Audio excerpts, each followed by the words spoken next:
to another beautiful morning. This segment is called Post and Perspectives. Basically, all this segment is about is reviewing what you say, because we are highly interested in what you talk about or how you view what we say. I will come back here and, we get the front burner team to listen and also reanalyze what you're talking about. So let's jump right into it. My name is Swift Adirito. And of course, the first thing that, one of the topics that was treated extensively today has to do with the World Bank approves fresh $500 million loan to Nigeria for economic stimulus program, sorry. And so the first person has to be David, and David says, what does this even mean?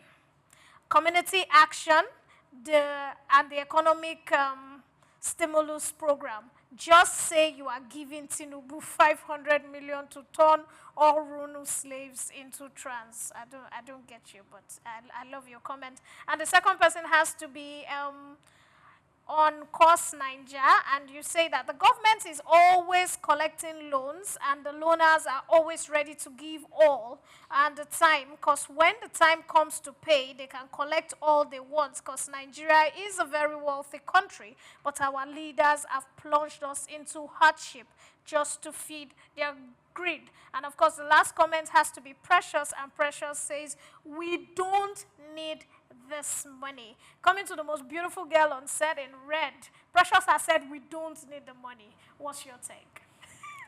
Well, we don't need to borrow the money. If we had the money, perhaps if there was budgetary allocation to maybe the Ministry of Humanitarian Affairs, to support vulnerable people in society. But again, the question would then be, who are the vulnerable? How do we decide who is vulnerable? Because somebody can tell you that they're vulnerable in certain ways. Yes. So that's one issue.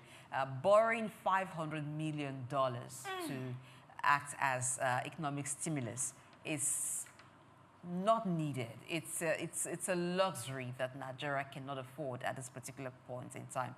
You ask why I call it luxury, because this basically is going to be handouts to people. So you need to have something to give. You can't give what you don't have. In this case, Nigeria is giving what it doesn't have. And the cost of servicing that loan is going to be huge, added to the already very high debt profile that Nigeria has. Now, if there were more creative ways to use that sort of money, perhaps you're building factories, perhaps you are incentivizing certain sectors, or you are giving maybe money for trade to people, there will be a repayment plan. So yes, you know that you are recouping back what is being put in. But as it is, it's looking more like dash money. Well, God is on Nigeria's side. We will win, like Dr. always says. And the next thing now that was extensively treated is power generation faces downturn as it falls by 1.64%, says CBN.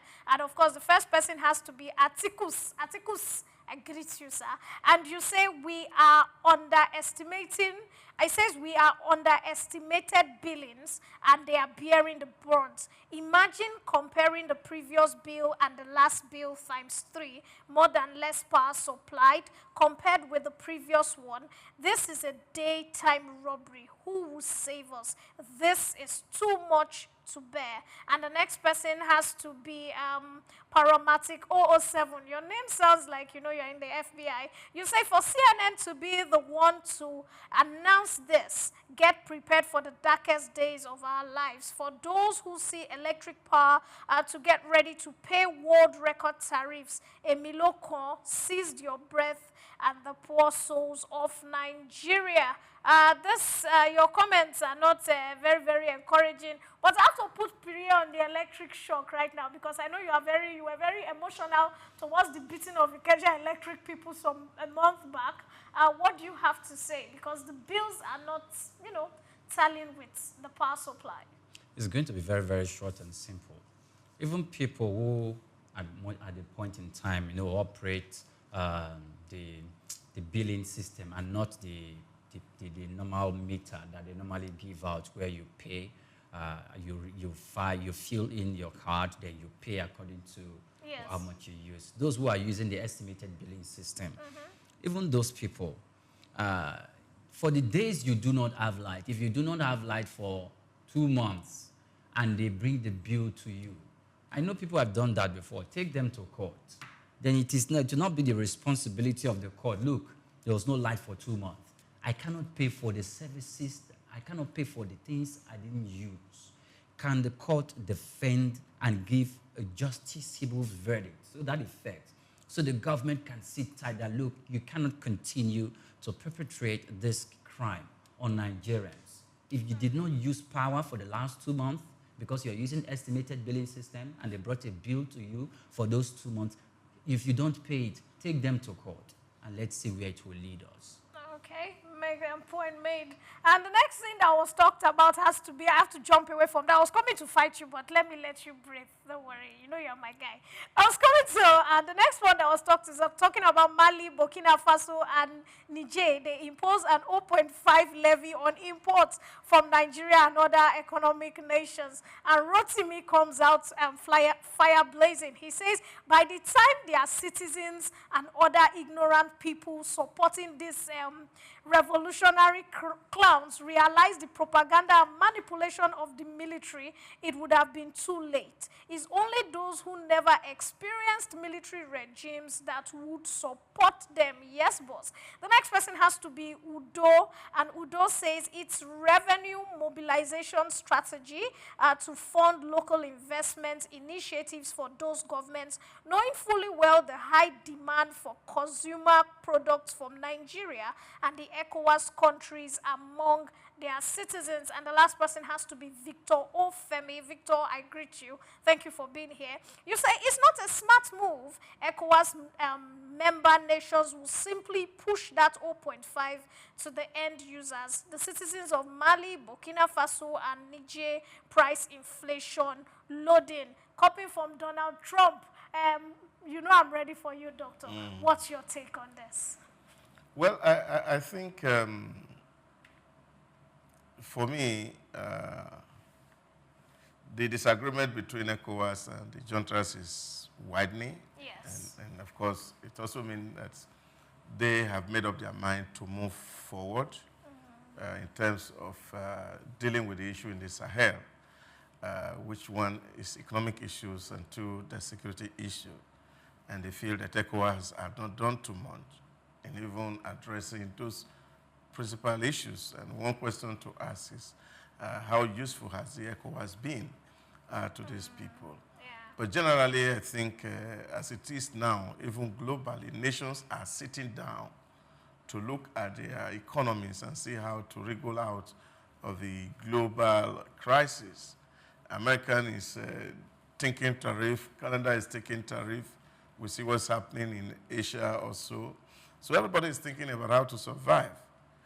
But it's also important for us to also look at it. What's the volume of trade between ECOWAS and the three Sahel countries?